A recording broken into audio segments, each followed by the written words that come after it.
All right. Hi, everybody. It's our CFB Talk 80. Welcome. We're so happy to have you joining us. Today, we're going to be having a chat about USC football with Ryan Abram, owner and publisher of USCFootball.com. And I see he's already joined us. So I'm going to go ahead and let him up. So thanks again for joining us. I just wanted to, before we begin, take a second to think about all of those who are in the wave of Hurricane Ian. It's not pretty out there. We've all seen the videos. College football is just a sport. We hope all of the people out there are safe and getting out of harm's way. Things can be rebuilt, but lives cannot. So just wanted to get that, say that, and mean that, because we know there's a lot of people who are being affected by that. So transitioning from there, we're going to do our best to keep this running. I had, right as this was starting, of course, my entire Wi-Fi network in my house collapsed. So that was awesome. I think something bricked, but luckily these run off of phones, so we're good to go. Anyways, we are, and I love that we already have somebody representing the Podcast of Champions who wanted to say that. So Ryan, thanks for joining us. Well, thanks for having me on. This is my first Twitter Spaces. I know my Podcast of Champions host, David Woods, is kind of mad at me for doing one, but I usually have to do all the work for that show. So I told him, this is, someone else is doing the work here. So I'll join, I'll talk, whatever. This is cool. Love it. And thanks for joining us. And for those of you who may not be familiar, Ryan is the owner and publisher of USCFootball.com, just a premier site for coverage of the Trojans. It's been around for years. He also has a Peristyle Podcast, which is more USC focused, as well as the Podcast of Champions, a podcast dedicated to Pac-12 football and available in more homes than the Pac-12 network. I love that. I saw that line and I'm like, oh yeah, no. Anyone who has tried to follow Pac-12 football knows that pain. It is so difficult. The funny thing, George Kleofkoff, when we met him for the first time, he was doing the little tour when he first got the job a little over a year ago. And so he came to every campus on the Pac-12 footprint, and he came to USC first, and we had met him, and I shook his hand, and he's like, he said that more homes in the Pac-12 network. So he knew about our podcast. So that was kind of funny. Like Larry Scott would have never said anything. It was funny that George Kleofkoff did. Yeah, I've heard good things, and I feel so sympathetic to the situation because he didn't create the hand he was dealt, and now he's there and trying, he's doing the best I'm sure that he can do under the circumstances. And then, and we'll get to that because obviously I want to hear your take on the move to the Big Ten, but it's a difficult position to suddenly be handed, it's like you almost can, if it were a comedy, Larry Scott pulls up with this vehicle that's been hit a couple of times or maybe hasn't had been serviced in a while and just tosses him the keys like, good luck, buddy. So, but, yeah. I want to, before I jump into kind of like a larger picture in the past, look at the past, look at the present, look at the future, I want to more look at just the immediate present. What do you think we learned about this USC program from that clash in Corvallis? Because that was a tight game. And I don't think, when we've been talking about it in our own Twitter spaces with fans from all over the country, as well as quite a few USC fans, I think there was a concern that USC was going to get into eventually a game where they're in just a massive firefight. Both offenses are, going, and then the defense wouldn't be able to keep USC in the game. But here, that was not the game we got in Corvallis. I did not expect that. What was your take on it? Yeah, I didn't expect it either. I think this is a flawed team, and USC is going to get the benefit of the doubt. People want certain programs and brands to be back, like Texas or USC or whatever. If Florida State's down, you're waiting for them to hire the right guy, turn the corner, and then everyone expects them to be national championship contenders again. And I think USC's in that category.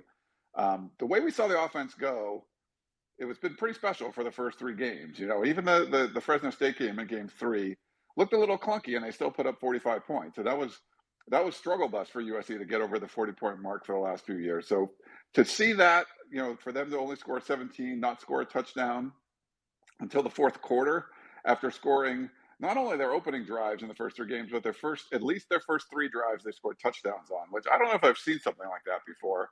But it shows that it's still a flawed team. The roster's not perfect. I think Lincoln Riley's done a really good job to turn things around as quickly as they did. They already have as many wins as they did last year, the whole last year. They were 4-8 last year. They're 4-0 right now. but they're not a perfect team. They're not a flawed team. They're not. You could say that they could make the college football playoff, but they're not contending with Georgia or Alabama or Ohio State right now. They could sneak in at number 4 or something just if they win the Pac-12, but it's a flawed team. The thing that surprised me was that they were able to come up with the kind of defensive stops that they were, not just the turnovers, and they're they're number one in the nation in forcing turnovers, and they haven't turned the ball over this year so far, which is crazy. 14 turnovers, no turnovers. Oh, it's Given absolutely nuts. It's like, yeah, that 14 turnover margin is it's incredible. Yeah, you're like, I think the next highest is like 9. You probably can't sustain that, but they're doing things on defense to force the ball to go up in the air, to force things to happen. And you give them credit for that, but I didn't expect them to be able to pick up the stops that they did. Oregon State is they can run the football well. I think Chance Nolan's played so much better this year than he did last year, and they got some chunk plays, but the success rate, wasn't as high as it was maybe when they played Stanford and they ran that slow mesh, or even against Fresno State. So I was surprised that the defense was able to step up and play as well as they did. But the most shocking thing was definitely how pedestrian Caleb Williams looked. He's a sophomore. This wouldn't even been his first, full year of starting. I think it's his 11th start. It's not even a full year of college football yet, and you expect so much of him. So I'm curious to see how he bounced back against Arizona State. But that was, a little surprising how well the defense played, and then kind of how poorly the offense played after what we saw the first 3 games. It's definitely the kind of game where afterwards you want to see how Oregon State does as well, because they went in with even more as bigger unknown. They were undefeated, but they weren't getting the respect that USC was getting, at least among pollsters heading into it. But now I really want to see how the Beavers do in the rest of the season, because they certainly gave their all. And part of it's like, I'm not sure if it's that Corvallis voodoo whenever USC goes and plays up there and weird things happen, or was it, was USC just having a down day, or were both teams just better than, or closer to each other than maybe the rest of the national media had considered? But we don't know. We'll see. But it seems more optimistic about USC. But, I want to take a second. And by the way, for those of you listening, Ryan's agreed he'd be happy to listen to some of your questions as well. Cody, I see you. I promise we'll get to you in a moment. But I first wanted to kind of just take a step back. I wanted to learn about how you got into USC fandom, because you focus a lot on it. What's your background in all of this? Yeah, I'm an East Coast kid, and just wanted to get. I went to high school in New England, and pretty much wanted to get away from the snow and the cold, and just go somewhere else. Like, you can't, every town in New England has its own college, and I just wanted to go somewhere else. And I got a scholarship to USC for engineering, and so I'd never been to the West Coast before, and I moved west and went to USC, got my undergrad and grad degree there, and worked as an engineer. And I started USCFootball.com like as just a hobby, because I liked writing, and I liked the football team and everything, and it just kind of grew into a business. And then now it started to grow. I originally joined Rivals.com back in 2001, and it was it became a real business, and I was like, holy cow, I don't know if I can do both of these. And I eventually quit my engineering job to be a full-time journalist that I've never done before. So that's incredible. I learned a lot on the way. You get a lot of the national. I've been lucky enough, when USC was good, I was meeting the Bruce Feldmans of the world, or the Stuart Mandells, Andy Staples, whoever. I met Pete Thamel, like all those guys I kind of met when they were covering USC, and became friends with most of them. And I think they've all been good mentors to kind of show me what to do, because I wanted to do it the right way. Like, hey, I didn't go to journalism school. What's going on here? So it's been a really fun ride. I mean, I started doing this full time in 2004, so it's been 18 years. But yeah, that was kind of crazy, and it just kind of grew and grew. And the last 7 or 8 years have been sort of just treading water with like the Clay Helton era, and then Lincoln Riley gets hired, and things have just like gone gangbusters. So it's been crazy. So it's a weird industry. We're sort of at the whim of what happens with these 18, 19-year-old kids, what they do on Saturdays. But it's been a really fun ride. But yeah, my journey is a little different than some people that kind of started off in journalism school, working for their school newspaper, stuff like that. I didn't do any of that. I was an engineer, and started this as a hobby. There's so many things I wanted to say after you said that. First of all those people you mentioned are really nice. I've had an opportunity also to meet many of those folks covering games, and they're all very kind and collegial. And it made me happy to know that when you read the writing and you meet them in person, you're like, okay, you're actually, because I think everyone's been there. Oh yeah. But how, you said you moved to the East Coast, from the East Coast, just to kind of go to the West Coast, go to USC. How did you become a football fan there? What sport were you kind of like, oh, this is really awesome, I want to be a part of that? Or did you kind of start going to games and like, wow, this is something, I'm really into college football? Yeah, like I liked college football, but I wasn't like a huge fan. I didn't know like all the USC history. Like we grew up, I lived in like the Pittsburgh area till I was about 11 years old. That was in the 70s. So like the Pirates won World Series and the Steelers won Super Bowl. So I was a big pro guy. We moved to New England and I never really became like a Patriots fan or a Red Sox fan or anything like that. But when I went to LA and I would go to Clippers games because they were like playing the sports arena next to USC. But I followed college football, but I never really like got into it. And I went, my first USC game was in 1989. I don't want to date myself, but I just did. Jeff George was the quarterback for Illinois. They came to the Coliseum and beat USC 14-13. And Todd Marinovich was the quarterback for that one. But they had like Junior Seau on that team and Mark Carrier, a whole bunch of dudes. And, Was that supposed to be the Glasnost Bowl? I can't remember. That comes close to that year where Illinois I don't remember. Because you know what I'm talking about. Illinois and USC were going to play in Moscow, and it was going to be like this big deal. It was going to be thawing international relations before the fall of the Soviet Union. So that's why it was Glasnost. That was like the opening of the Soviet Union. And to me, it's one of my most favorite historical quirks because, and having worked with, and now it sounds weird given international relations, but which was my major, by the way, at USC. But it was. But dealing with people in Russia is kind of a little weird business-wise. They would, and especially under the communist government, which was at the time, they weren't giving straight answers to anybody in TV networks and colleges. So that's why the game got canceled. They were like, we can't guarantee this game is actually going to happen in the stadium, they're saying, because no one's giving us a straight answer. But they didn't realize that's how business is done.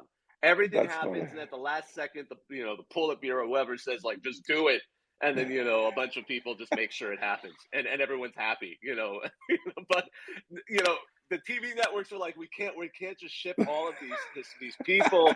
They were going to be sending, I think, oh gosh, they were going to be putting, it was going to be the A-list broadcasters, and then so the game ended up being just played at USC, as I recall, and that. 89, I think that's the game. I think that was the game that was supposed to be in Moscow. And that's crazy. So, yeah. It was nuts. Oh, it's one of these stories where when I was just kind of going down the Wikipedia rabbit hole decades, I was actually, God, it's sad to say, but basically like 15 years, about the time you were starting your website 18 years ago is when I ran into this the first time. And I did some digging and kind of wrote that all up actually on Wikipedia because I'm a nerd. But and I was just like, the more I read into it, the more crazy the whole story became. And so anyway, I don't know how I'm glad we got sidetracked on that bit of trivia, but that was just my first like kind of game. And I remember like drinking some terrible schnapps in my dorm room or whatever after they lost. They were up 13-0 and lose.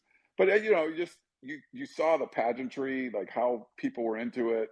Like the band was cool. Like people loved the band and all that stuff. It was just like, wow, this is great. And then just over, when you're in college, it was a cool thing. And I just fell in love with the sport. And that's how kind of, after I graduated and was able to create a website just, early on the internet. I was an engineer, so we had computers where most everyone didn't have them in their homes. That's how you got USCfootball.com. Yeah. Literally, they're like, where did you buy that from? I'm like, I just bought it. Like it was available. so like, none of that stuff's available now, but it was available back in, I think it was 97 is when I bought that. Yeah. Oh, that's great. So how that whole decade went. And the 90s weren't that great for USC. It was kind of there was a couple of highlight years. And then it sort of ended with John Robinson's Rose Bowl season. And after that, you have a couple of lackluster years. He gets fired with a voicemail by Garrett. You get Paul Hackett, which was, at the time, we look back at it with almost like it was how cute it was that people were horrified that he was fired so quickly by USC. How many years was he in there? Three? I think it was three seasons, which was considered unprecedented at the time. And then you get Pete Carroll, and we know that saga, and I've repeated it many times, even on our spaces about how hard it was to find a replacement. We did, heck, they tried to get another Riley. They because I mean, people forget it was Mike Bellotti at Oregon. He said no. Dennis Erickson at Oregon State. He said no. Mike Riley with the Chargers. He politely probably said, "Gee, they're paying me to still show up, even though I'm probably going to be fired, but I better stay," which I don't think worked for USC. And then you have Pete Carroll, who's sort of sitting outside Heritage Hall, looking forlornly and asking to be hired, and his daughter was, on the volleyball team. So I thought that was just cute the way that. I mean, I'm obviously making that a little bit more storybook than probably the reality of it was, but I do remember how. You remember Plaschke's, for Pete's sake, why'd you do it? Oh my God. He gets grief for that. Oh. Every day on my message board that comes up. If Plaschke says anything, Plaschke could cure cancer, and someone's going, yeah, but he thought Pete Carroll would be terrible. That's like, it just happens all the time. It's like, no. The one, I think the other one was, remember, LA is a Bruins town. I think that was the other one. Oh, that's the one that comes up all the time. Yes. Oh yeah. So Bill Plaschke, for those who are unaware, he's one of the LA Times sports columnists. Very good, but I mean, he wrote 2 articles that they come up quite a bit because they ended up being the ultimate freezing cold takes. I wasn't there when we hosted the guy who runs that account on a Twitter space a few months ago, and I wasn't here for it, but I would have definitely brought up that one for sure. So there's been obviously a big uptick in interest in the site, and that's great. I heard you say, from November to August, it was like, what, a 35% increase in interest in USC football from at least what you've seen? Yeah, it's crazy. Like, just, it started with the Lincoln Riley hire, like in November, right? Well, really in September when they fired Clay Helton, that sort of like got the Hornets buzzing a little bit. Like, they were like, finally, this is what they've been waiting for years. But then there was still that cloud of negativity, like, well, they're just going to hire somebody lame. They're going to get Jack Del Rio or Jeff Fisher or something like that, right? That's what USC fans have been kind of conditioned to. And, Mike Bone, Brandon Sosna, basically only 2 guys were running the search at USC, the athletic director and his chief of staff, who's since left for the Detroit Lions. And they pull this one out of nowhere. I didn't talk to anyone that had Lincoln Riley on the radar. And, I don't know how Hail Mary it was. I don't know how fast it came together, but I know this. I mean, it was a grand thing. You couldn't do any better than what they did. Once that happened, I think we were telling people, because we would meet with the athletic department people that we would meet with them before and tell everyone, like, these guys are terrible. And we were meeting with these guys. We're like, hey, these guys actually seem like they know what they're doing. They're making good decisions. They're fixing problems. There are many problems that were created. They're fixing a lot of it. And a lot of it was low-hanging fruit. But everyone just wanted to know, when you fire Clay Helton, and are you going to get somebody good? And once they did both of those, people were like on board. And the same stuff we were doing before got way more attention. Like, our podcast got more listens, our videos got more views, everything. And the message boards were crazy. Subscriptions went way up.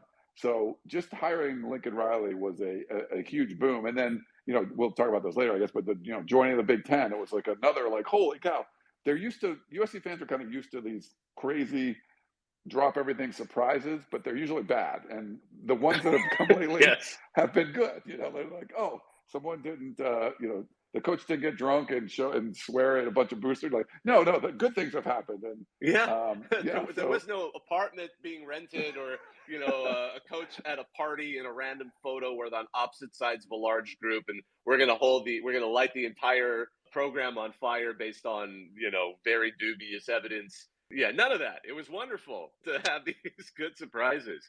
You brought up something interesting there. And as much as I think, obviously you had a series of ADs who were alumni and successful football players in their own right. You had Garrett, Hayden, Swan. When we got to Swan, I felt like he loves the school. I have no doubt about that. But there were some decisions made. We're talking low-hanging fruit. That brief period where the program had scheduled UC Davis, which was kind of, for anyone who follows USC, they're now going to be the last program to have never played someone who is on the FCS level, at least when they played, hey, I know. But so it was kind of striking to me that the program started to make decisions and started to turn in a way where I couldn't, as someone who's followed them for so long, I couldn't quite figure out where the direction was. Is that something? So I'm sensing you sense that too, where it was kind of hard to tell who was running the ship and what the goals even were. Yeah, there was this like fiefdom going on, and they just kept hiring, figureheads. And Pat Hayden, Lynn Swan, you could debate which was the worst athletic director in USC history. There's no debate that those are the worst two, but which one is worse? It's hard to say. One hired Clay Helton and made him the permanent coach. One gave him a fully guaranteed extension. I mean, Lynn Swan banned the Song Girls from coming to college basketball games at USC. Like, I mean, they've just made insane decisions where you're like, what? What are you doing?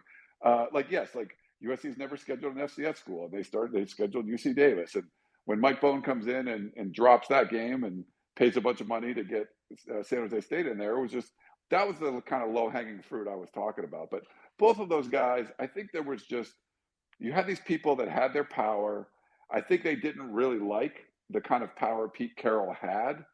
And it's not like they didn't want to win, but they were hoping to win, but they wanted to do it like their way. They didn't want to do it with bringing in a powerful coach that would be able to, dictate what goes on. They wanted someone that they could kind of control. And, you had Clay Helton there for so long. So yeah, it was bad, bad leadership from the president spot, bad leadership from the athletic director spot for so long. And it was a USC problem. It was this insular thing where they just kept hiring, people that they knew. And instead of bringing someone with outside ideas who would walk into the program, look at everything and go, oh my God, why are you doing that? Change that. That is terrible. I can't believe you're even surviving by doing that. They didn't want that. They didn't want someone from the outside coming in and telling them all the stuff they did wrong.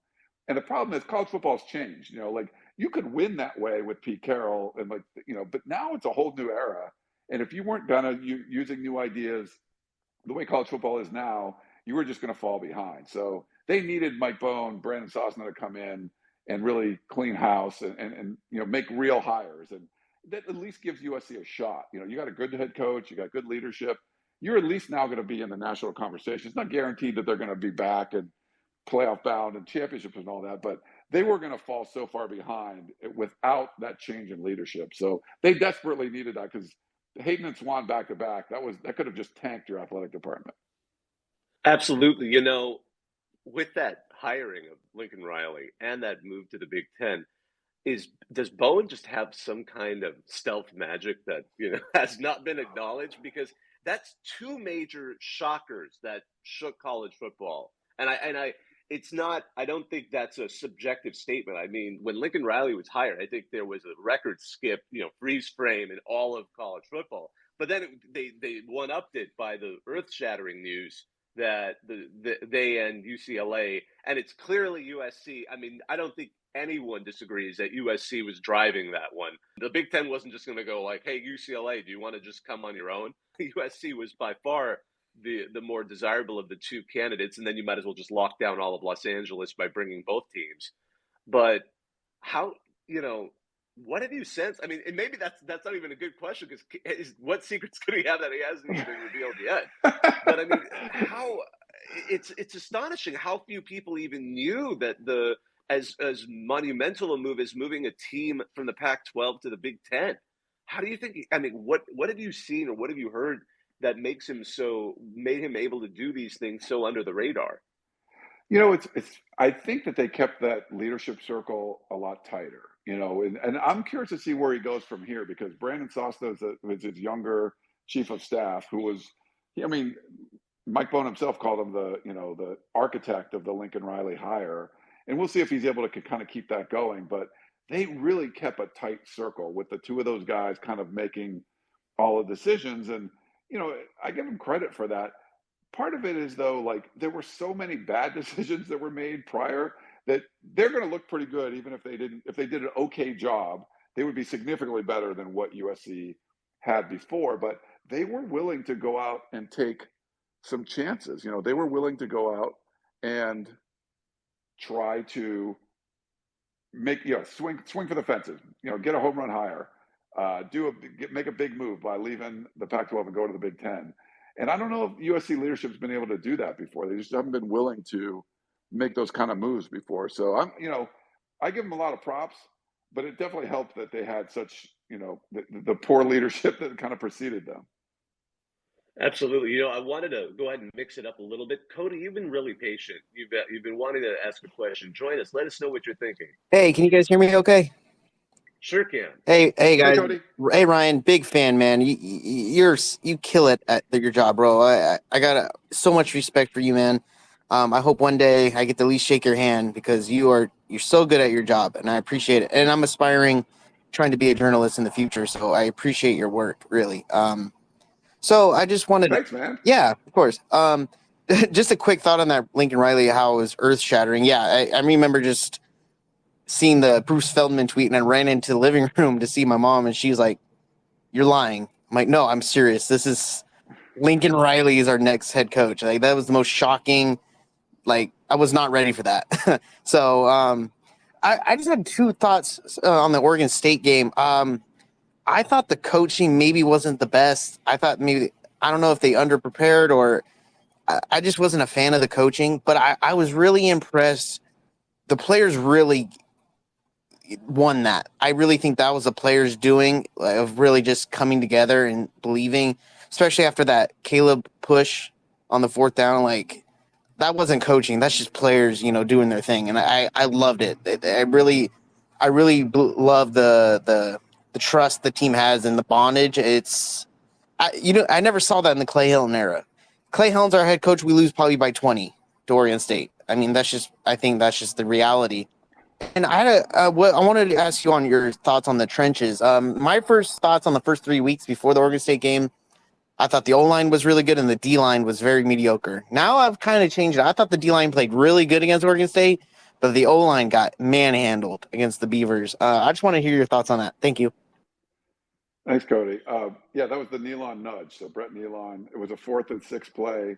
Caleb Williams scrambles. Looks like he stopped 2 yards short, and like Brett Nealon, the center, gives him a little nudge, and he ends up getting the first down. And that was the game, winning. Turned out to be the game-winning drive. I think USC's relied on their players just making plays. Like if you remember the offense last year, it was throw the ball at Drake London. He's triple covered and let him make a play. And prior to this game, they were scheming guys open. It just seemed the offense flowed. And I would agree with you on the offensive side of the ball. Lincoln Riley admitted that they just hadn't coached themselves. They just weren't coached as well in this game. And Caleb Williams looked rushed all the time. It just wasn't. It didn't look as smooth. It looked everything looked rushed. And so you kind of relied on the players to make plays. But I think on the defensive side, it's been a schematic thing, and they have players buying in. You're trying to get all 11 guys to do the same thing. And, I think they've been getting gradually better. So I think you can give the defensive coaching some props. But, when you're talking about guys tuning out, like you have Jordan Addison, who won the Bolitnikoff Award last year. He catches 5 touchdowns in the first 3 games. And he's like targeted like twice or something through the first 3 quarters of this game.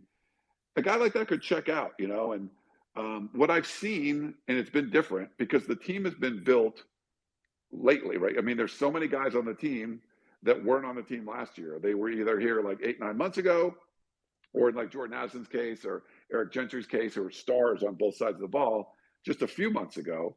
But they felt like a real team. They felt like they've all been bonded together.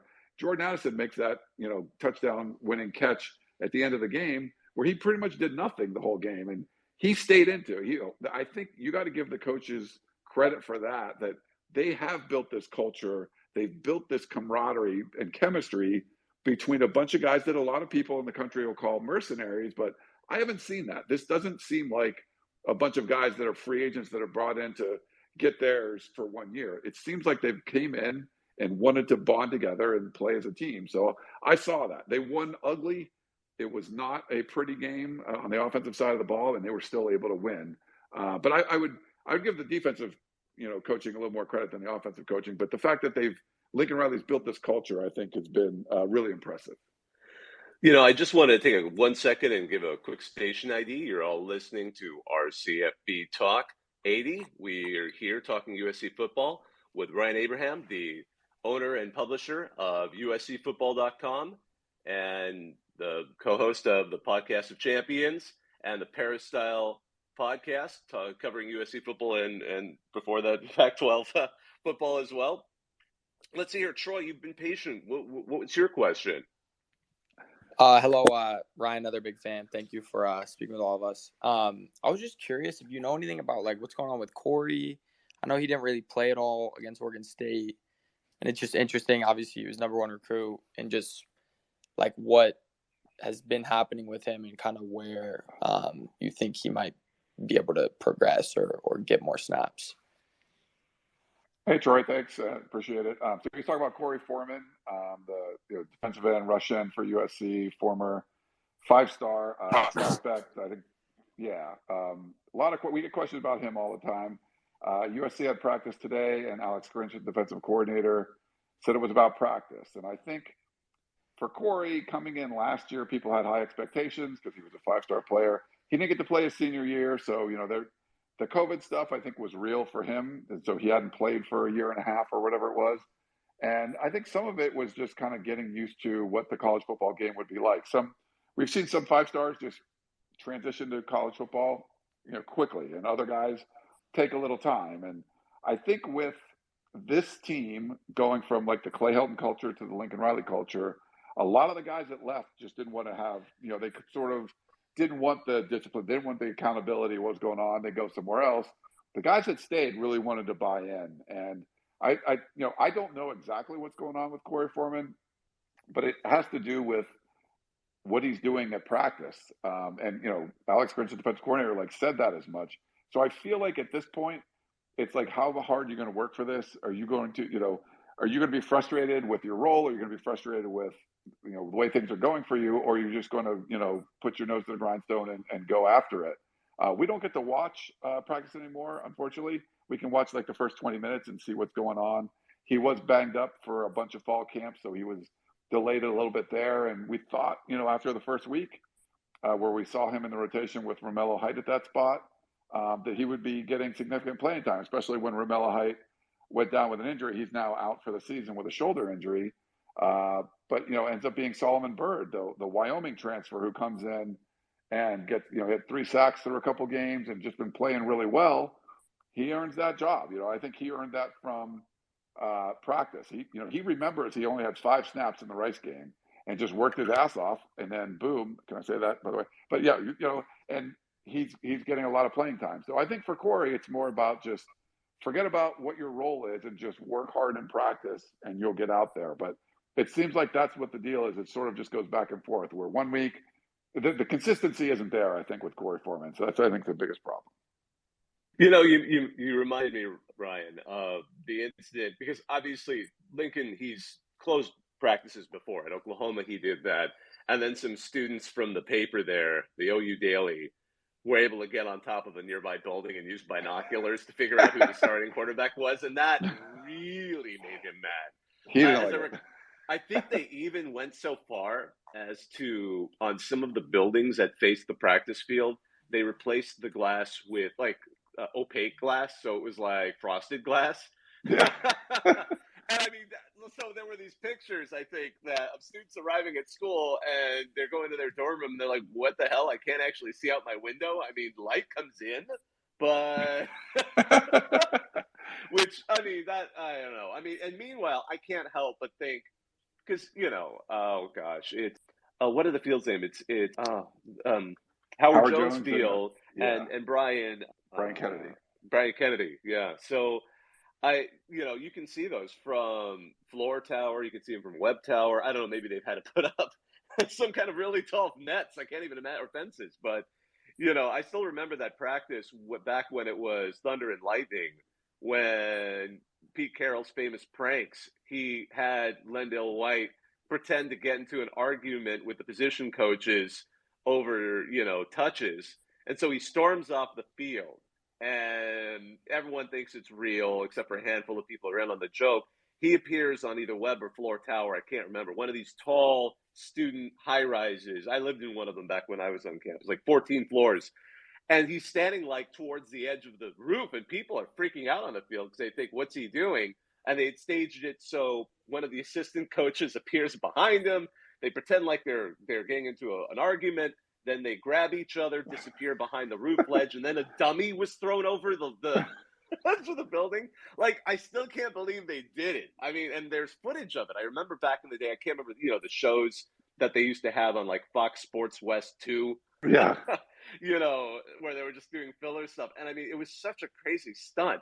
But I can't help but think of that because that only, in my mind, is a great illustration of how easy it is to see the practice fields at USC. It's not like you can, and don't get me wrong, I know there's sort of a détente between the sports media and the places they cover because you still, you don't want to be, totally rude about it. Although I'm going to guarantee you if I'm hiring someone out of a student paper, those kids who decided, we're going to figure it out, prove their journalistic chops. But that's interesting that you made that comment about the practices being closed now because it's such a juxtaposition to what it was like, especially under Pete Carroll, where it was like, hey, everyone come in. It's different for sure. And I think for Lincoln Riley, there have been, I think there was negotiations going on because Lincoln Riley was like, everything's closed. Players aren't talking. Like Caleb Williams didn't speak until the Alamo Bowl, which was after Lincoln Riley left Oklahoma. We didn't hear from him.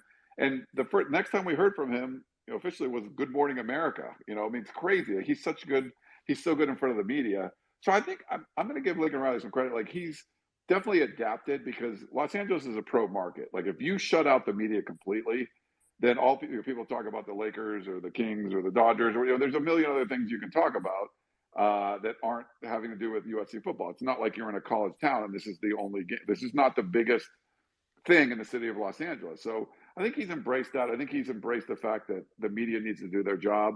He still keeps it somewhat limited, but it's more than what we thought. It's definitely more than what he was doing at Oklahoma. So I think it's a little kind of give and take. But yeah, that prank back in the Lendale White days, I think that would not go over well today. There was definitely not PC, whatever Pete Carroll did there. But that was it was spectacular, though. I still can't. I don't think anyone can top that. You don't top one of the star running backs on your team jumping off a building just for laughs.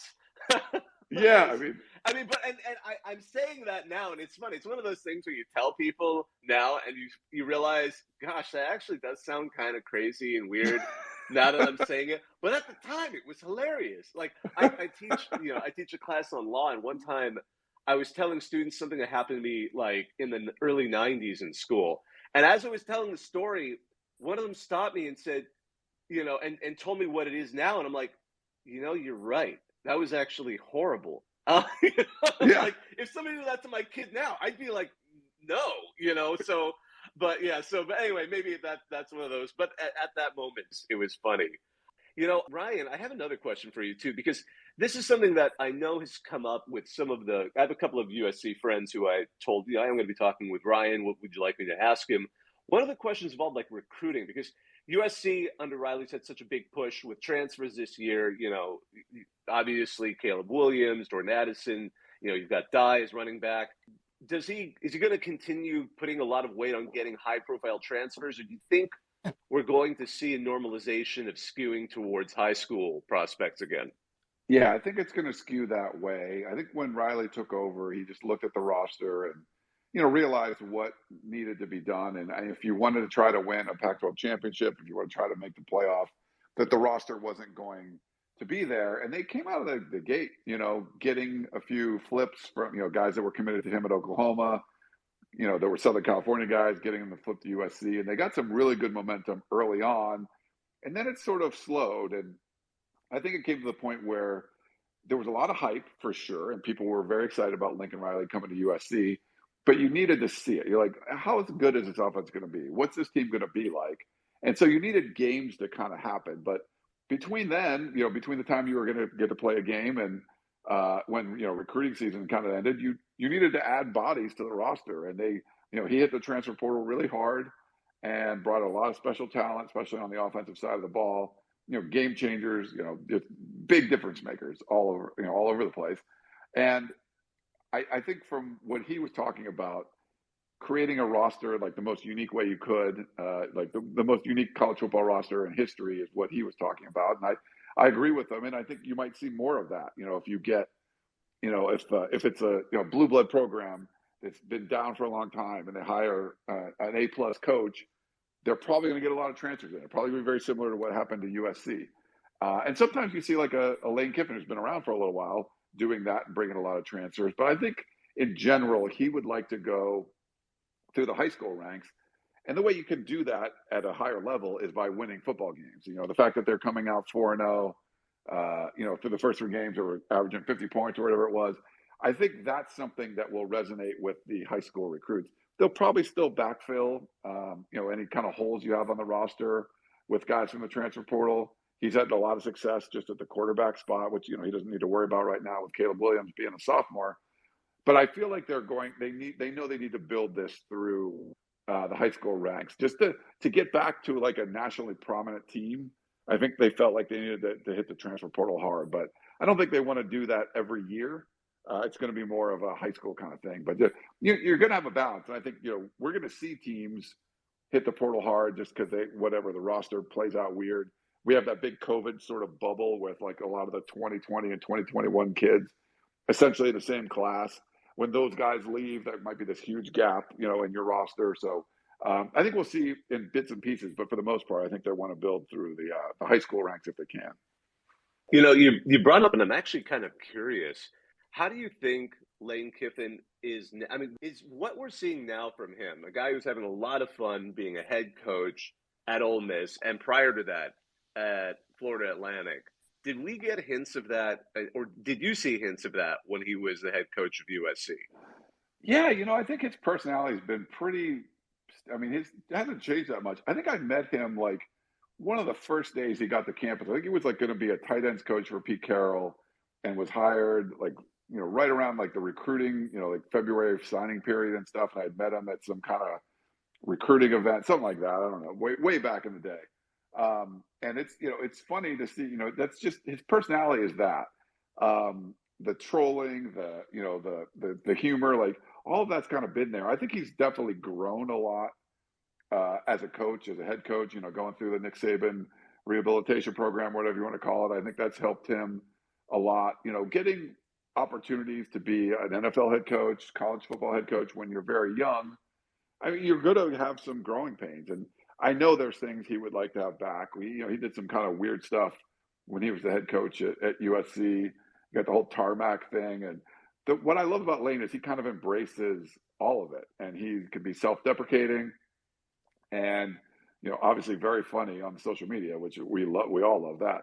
So it's been cool to kind of see his progression. But, a lot of it, I don't think he's changed all that much as far as personality goes. You learn, you get more wisdom, and you make better decisions. And I think, you give Lane credit for that. So I'm curious to see how, Ole Miss does, how he does like through his coaching career, if he ends up going somewhere else or whatever. But I think he's always just kind of been Lane. He's just, he's becoming, he's learning more, becoming a better head coach. And this is something kind of we've seen for a long time. And maybe social media in ways has sort of benefited that, because I think what struck me was you didn't hear as much of this in the public from Kiffin when he was the head coach of USC. Then, of course, he vanishes into Nick Saban's system where he doesn't want anybody doing anything outside of that order. His whole life. And it's fascinating, too. I'll give, obviously, Nick Saban all the credit in the world. And there was a book that came out a few months ago. We interviewed the author, and really, I was reading sections of it, and it's true.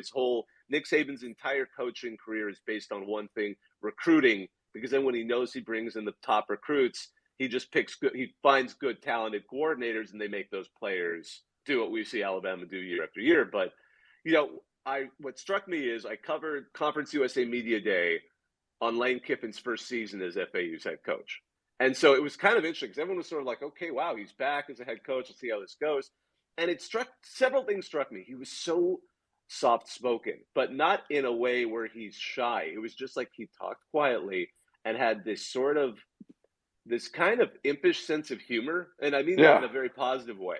And I totally am like, how did I never see this in all those times you were in LA?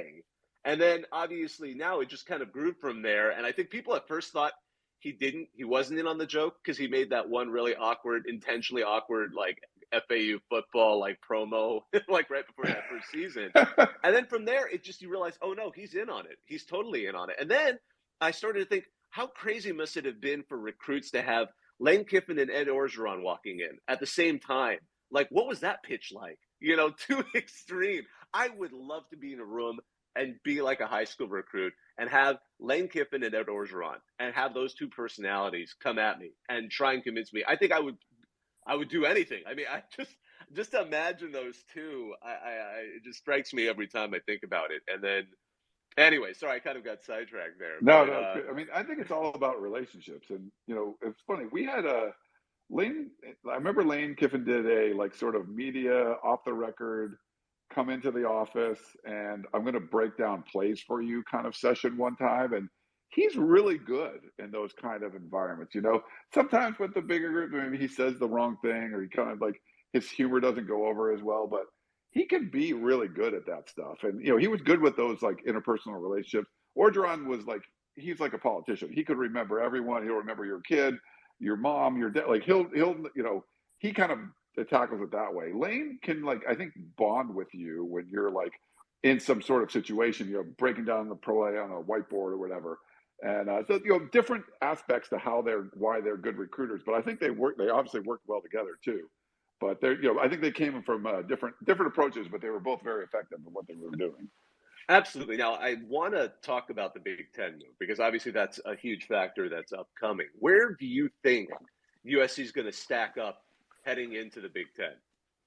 Well, they needed the hire that they got right now with Lincoln Riley, and I think that's going to, put them in the conversation. I mean, Ohio State's the class of the conference. We saw Michigan break through last year, but I feel like USC is going to be able to compete. It's going to be tough. I think it's not going to be, it's going to be, week to week. It might be, a little more difficult. There's going to be different kind of crazy road trips. USC, the Pac-12 has some crazy road trips.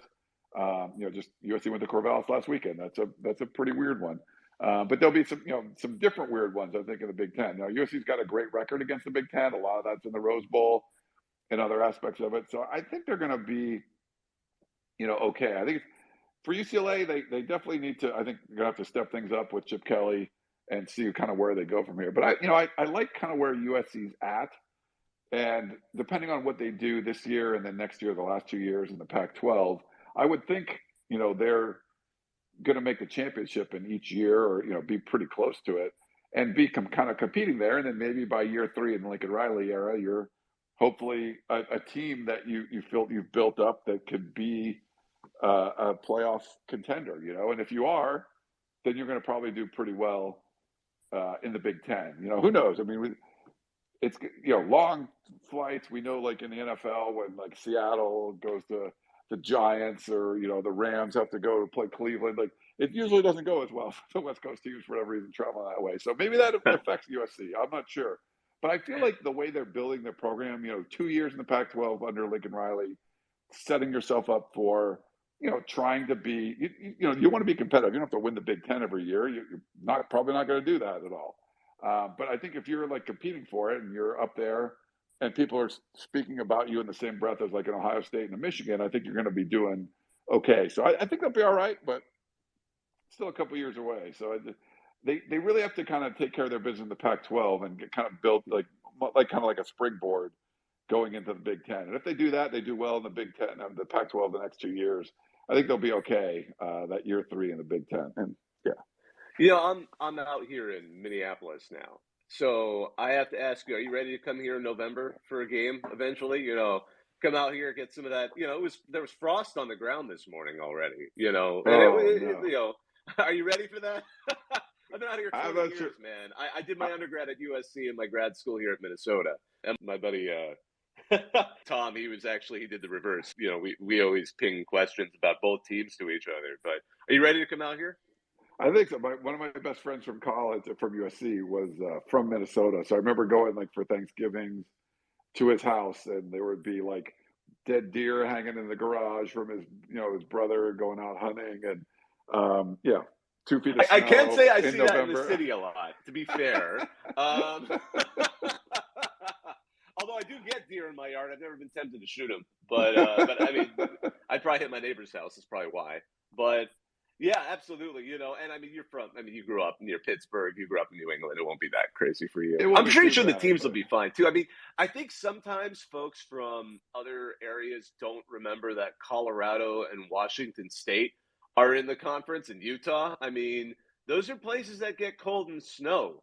I yes. still remember that famous game when Ed Orgeron was the head coach for that interim section, where he kind of showed up at Colorado in just like a shirt while it was snowing and the USC drum major had like a pelt on him, which was hilarious. It was a pelt. It wasn't a jacket. He seriously was in the full, Trojan. If those of you who may not be familiar, that's the member of the USC band that's totally decked out in Trojan armor and plunges the sword in the field and all that stuff. So he was wearing straight up what looked like some random fur pelt. I'm sure they got it off of some costume shop or something. But yeah, there is Lane Kiffin did that once at an Oregon game when they were recruiting bouts with Oregon. He dressed in like a beanie and he looked like he was going to go skiing, and he was basically showing recruits like, by the way, it's really freaking cold here. You should probably come to Los Angeles. Like, that's essentially what he was saying. So that's kind of funny.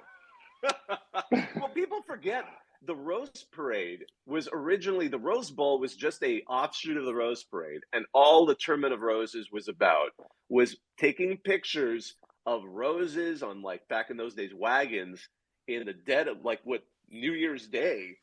Send those pictures in the newspapers all over the East Coast, all over the Midwest, and all these people who are freezing to death are seeing these pictures of flowers in Pasadena. And they're like, why am I living here? Because it was like, at the turn of the century, LA, for those who don't know, in 1880, when USC was founded, Los Angeles had 20,000 people. It was like this area, it didn't boom until roughly World War I. So they were trying to get people to move out there. And then the Sugar Bowl gets the same idea. It's all the warm weather places, the Orange Bowl, like, come move down to these places, come do tourism in these places, So yeah, exactly. It's all part of that. It's all, come out to the sunny West Coast.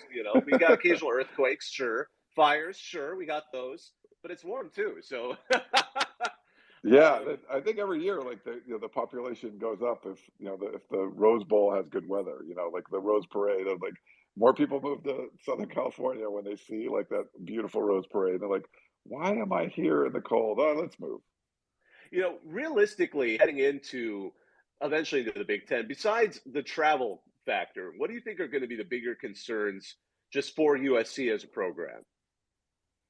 It's going to be interesting because they do like scheduling, big out of conference games. I'm curious to see what the schedule is going to be like because they play Notre Dame every year. If Notre Dame ends up joining the conference, that would help because that would then end up being a conference game. But like their first year in 2024, like they're playing LSU to start the season in Las Vegas. They got Notre Dame and then whatever the Big Ten schedule is going to be. Like that's not going to be an easy first go, So I'm curious to see what it's going to be, and if they're going to schedule Minnesota in mid-November, in Minneapolis, or are they going to say, hey, the Minnesota players and coaches would rather play in Southern California later in the season?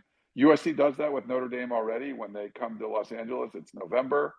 When USC goes to South Bend, it's October. Are they going to do a little bit more of that, where USC and UCLA play more home games in November because it helps them? They don't have to go back to the cold, and it helps some of the Midwestern teams that they can go someplace warm. I don't know. I mean, are they going to play it like that? The schedule to me is going to be how they work it out is going to be curious. And even, the Olympic sports aspect of it, like what is that going to be? But, we're focused on football. I think they can do some things that would benefit everybody. It's not just like, it's a benefit if Minnesota gets to come to LA in November versus, playing a home game then. And, so I don't know what they're going to do, but there's some, I think there's some good options. And maybe we're seeing the sort of pause of college football expansion with, now that we have the playoffs being expanded and all that. I'm not convinced it's going to end, but maybe it does. But if they, I think they're going to have some time to kind of settle this in. They got this new big TV deal and all that. They can probably do some fun stuff, some cool stuff, maybe some out of the box stuff. And I'm curious to kind of see what they come up with because it's definitely going to be different, with two LA schools and like all these other schools that are Midwest, East Coast kind of things, trying to, make those all work and make a system that works for everybody. I agree with you that the expanded playoff definitely has cooled what seems to be the push to expand at all costs, because now you don't necessarily feel that need to fight for 4 spots. There'll be 12, which at least by all accounts should be a little bit more reasonable. We'll see. Again, as who knows, the wheels may already be in motion that we're not seeing, and one team is, the knife fight between the Pac-12 and the Big 12 has yet to be played. It's just like, I'm just waiting for someone like your marker showing up and like, there can be only one, and and suddenly there's boom, the four corners schools ditch appear over there. Who knows? Gosh, one of the as we wrap up here, I just want to ask what's got you excited about USC football right now heading into the season, because we're in the middle of the doldrums a bit in any part of the season. By about week 5, week 4, week 5, week 6, people are in the it's like the middle of the story. We had the excitement of the first few weeks, and then everyone's going to be really excited again in November and December. We always see that with our traffic, like that's when it spikes. But now we're in kind of the middle part of the picture of the very USC, right? We're at the middle part of the story. What's got you excited heading forward? We have to learn from history a lot of times. When we look at a team and we watch week 1 and we're like, make all these assumptions about how the whole season is going to go. Okay, that team could go undefeated and it never goes that way, and maybe for the first 3 weeks, we kind of felt that we knew that this USC offense was like this unstoppable juggernaut. And then they're not, they play against Oregon State and it's not, it's like they look mortal. And I'm curious to see how this team sort of develops going forward. If they pop and they can get a whole bunch of like 45-point games mixed in with some 30s or whatever, and maybe another like 17-point game that they have to try to eke out a win at the end, and how the defense plays. It's not like, I don't want to make any kind of like declarations like, oh, this is the way this team's going to be, but you see the kind of potential, and it's a bunch of college age kids. Sometimes they're going to be up, sometimes they're going to be down. It's hard to say, but I feel like when you're look at what the leadership's like, look at what the coaching is like, and they're going to give you the most kind of consistent looks throughout the season. And I've been pretty impressed with what Lincoln Riley and Alex Grinch and all those guys have sort of been able to do, knowing it's a flawed team, flawed roster, all that kind of stuff. But they're fighting, and they've won some different ways where they just blitzkrieg you right away and just kind of cruise to the finish with the lead, versus they didn't have a lead until, minute 20 or something left in the Oregon State game. And that was a whole different kind of story, and they were still able to win that one. So just seeing how this team can kind of figure out ways to win, I'm sure they're going to score a bunch of points against like Arizona State, Colorado, stuff like that. But, when they go to Utah, how do they play?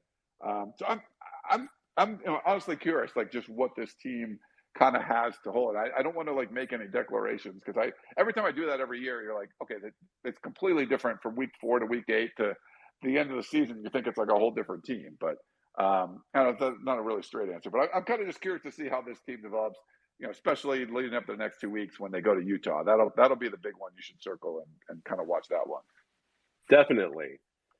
Well, Ryan, I want to give you an opportunity before we wrap up here to tell us, those of our listeners out there who may not be familiar, where can they find your work?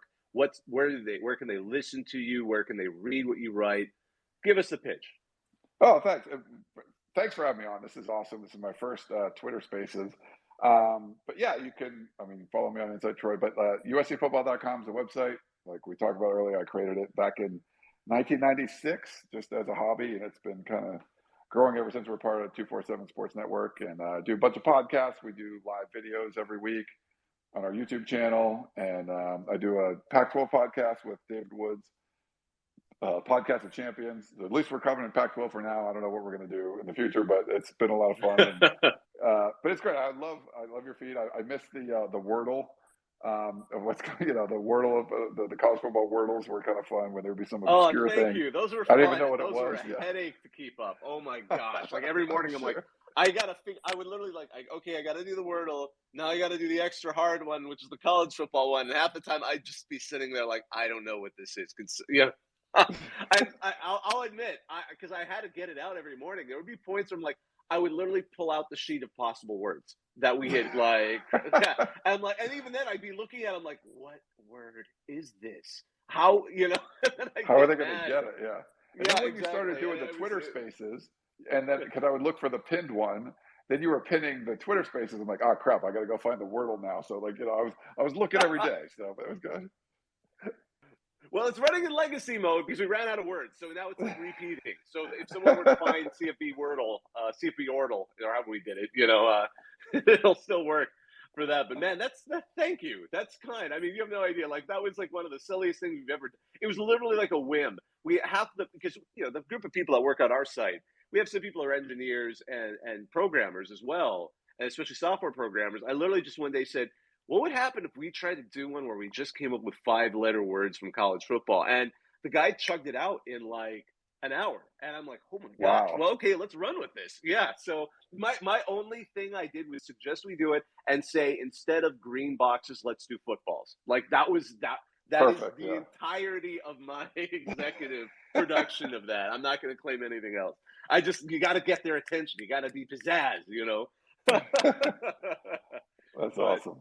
Well, Ryan, thank you so much for joining us. This is great. We'd love to have you back sometime. And you as I said, and I'm going to just share this with the audience. When we first announced on Reddit that we were going to be hosting this, so many USC fans were just so they were giving such kind words about, oh, wow, you're having Ryan. That's great. I love USCfootball.com. I love the podcast, both the podcast of champions for Pac-12 football and the Peristyle Podcast for, so many people wrote, hello, Trojan. We had a lot of people write that. And with all the extra letters, can you give us one of those? Just give us one. Not that you're like a robot, but give us one for our audience. Oh, so this is how I don't even know how I started doing this, but we started the Peristyle Podcast in 2008, which is crazy. Mostly because like LA sports, I would do like sports radio across the country, and it was hard to get on LA radio because it was all professional. So we started a podcast, and I start every show with, "Oh, Trojan fans!" So that's what I do. Love it. Thank you for indulging us on that. It reminds me. Sure. Gosh, there was I can't remember what media day it was, but players are a little harder to sometimes talk to because they're not always as, you're not going to college on a football scholarship because you mastered elocution. So, but this one guy, I noticed he spoke like 3 languages. So I kind of was like, hey, do you mind, I just want to record you saying why we should follow, I can't remember what program it was. It was Mountain West something. So it was like Colorado State, so he was game for it. I'm like, I know you're not a robot. I just, could you, dance for me, or something like that. But he did it, and it was awesome because he spoke like French, some Polynesian dialect, German, and English. And part of me is like, if football doesn't work out for you, seriously, man, you have like a successful career in something. The fact that you can do that. But anyway, it was a pleasure, Ryan. Thank you for joining us. Of course, thanks for having me on. It was an honor. So thanks to all of you who joined us. This is a fun space with Ryan Abram of USCfootball.com talking USC on our CFB Talk 80. My name's Bobak Hayeri. Thank you all for joining us. Now, on the hang up and listen.